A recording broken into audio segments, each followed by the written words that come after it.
As the son of a chief, Nelson Mandela had access to the best education available to black people in South Africa at the time. Studying at Fort Hare University, where he first became involved in student protests, his refusal to accept injustice, unfairness, and inequality would last a lifetime.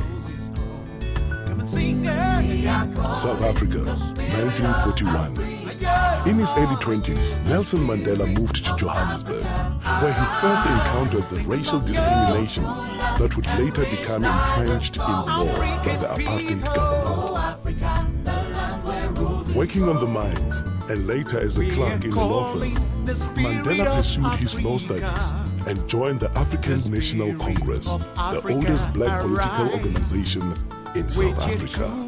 It was when I came to the African National Congress that I realized that most of the only point of African people, that the task of the ANC was to unite the African people. In 1948, the nationalist government was voted into power by the white electorate in South Africa, and the battle lines were clearly drawn. The pride of Africa, when true love and beauty come together. My Africa, the land where roses grow. In 1955, the ANC and other organizations called upon people of all races to gather in Cape Town to approve the Freedom Charter, a blueprint for a free, democratic and multiracial South Africa, in which all races would be treated equally. Nelson Mandela, one of the chief organizers of the gathering, was banned by the government from attending and was forced to watch proceedings from the sidelines. In 1956, the organizers of the Freedom Charter and other leaders in the Congress movement were charged with high treason. The trial was specifically designed to occupy the opposition and keep them out of politics. It dragged on for 4.5 years. And it would be another 40 years before the Freedom Charter finally bore fruit. South Africa, 1960, Sharpeville, a black township in the industrial area south of Johannesburg. A peaceful crowd gathered to protest against the passed laws was shot at by police. 69 people died. The nationalist government imposed martial law. All opposition was banned and thousands were jailed.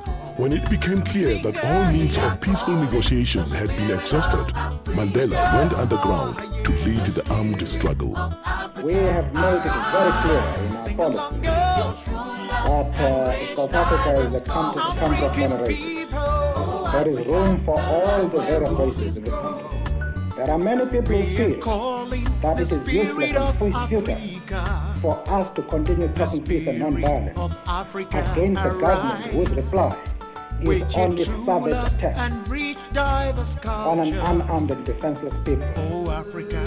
Key government installations were targeted for sabotage. Mandela became known as the Black Pimpernel. In 1962, Mandela was captured, charged with leaving the country illegally, and sentenced to imprisonment for 5 years. Shortly afterwards, his ANC comrades were captured with evidence which incriminated Mandela. He returned to court for the Rivonia trial, where he and 8 others faced a possible death penalty. The very speech which was made by Nelson consolidated the spirit of the people of Zion, because it was a defined spirit. I have fought against white domination, and I have fought against black domination. I have carried the idea of a democratic and free society in which all nations live together in harmony and with equal opportunity. It is an idea which I hope to live for and to achieve. But if need be, it is an idea drive. When Nelson Mandela and several of his colleagues were sentenced to life imprisonment in 1964, the political convicts were sent to Robben Island, the big island prison off the Western Cape Coast. Nelson Mandela was 45 years old when he became prisoner number 466 of 1964. He would be in his early 70s before he would again be a free man. Forced to perform futile hard labor in a lime quarry, the prisoners refused to be broken. Far from being diminished, Mandela's moral leadership and stature continued to grow while he was in prison. His young wife, Winnie, continued to be an inspiration to the struggle. That day is not far. When we shall lead you to freedom. Amanda! Away too! Power to the people. But the struggle against apartheid would continue for another quarter century. While Nelson Mandela and his co-accused served life sentences on Robben Island, other leaders of all races and in all spheres campaigned for change. Many faced imprisonment or exile. And around the world, ordinary people showed their horror of apartheid and their support for the struggle. The purpose, friends of this boycott, is for the people of Britain to register on the widest possible scale their passionate protest against an evil and repulsive doctrine which says that a man's legal status, a man's political rights, a man's economic opportunities, a man's social position shall depend solely upon the color of his skin. But in 1976, Soweto school children marched in protest and townships around the country erupted in violence. It was the beginning of the end for apartheid, but the struggle dragged on for more than a decade as the Afrikaner nationalist government clung to power. And patience. Don't push us too far. In the late 1980s, amid a tide of world pressure, the South African government was forced to accept the inevitable and began dismantling apartheid.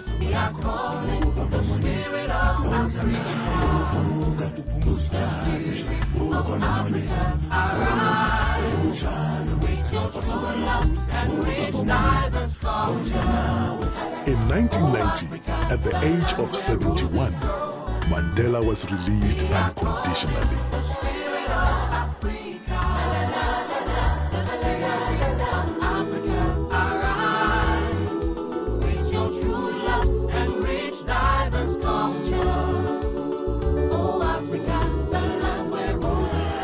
I stand here before you not as a prophet, but as a humble servant of you, the people. I place the remaining years of my life in your hands. After leading negotiations for a new South Africa, Nelson Mandela cast his vote in the first free and democratic elections and became the country's first black president. Never, never, and never again shall it be that this beautiful land will again experience the oppression of one by another.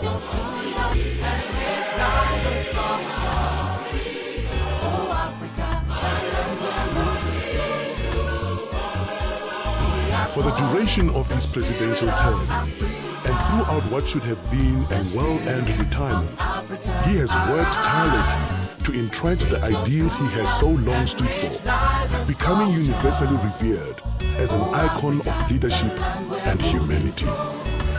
We are calling the spirit of Africa, the spirit of Africa, arise, with your true love and rich diverse culture. Oh Africa, the land where roses grow. We are calling the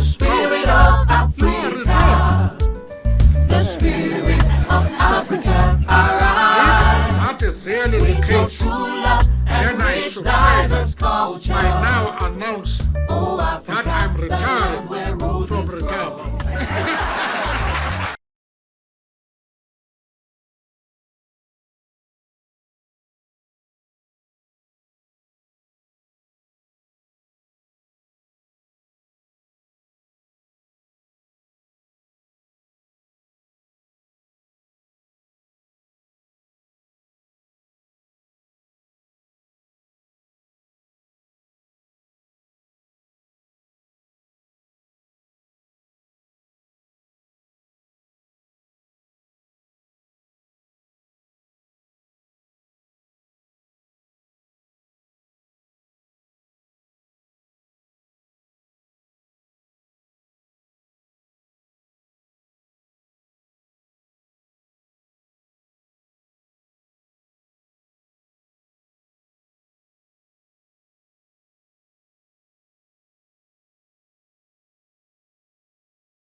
Calling the spirit of Africa, the spirit of Africa, arise with your true love and rich diverse culture.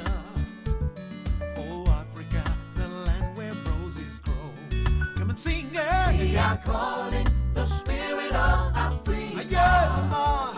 The spirit of Africa, arise. Sing along, girl. Your true love and rich diverse culture. African people. Oh Africa, the land where roses grow. We are calling the spirit of Africa. The spirit of Africa, arise with your true love and rich diverse culture. Oh Africa, the land where roses grow. Come along. We are calling the spirit of Africa. African people. The spirit of Africa, arise. Yeah, yeah, yeah. With your true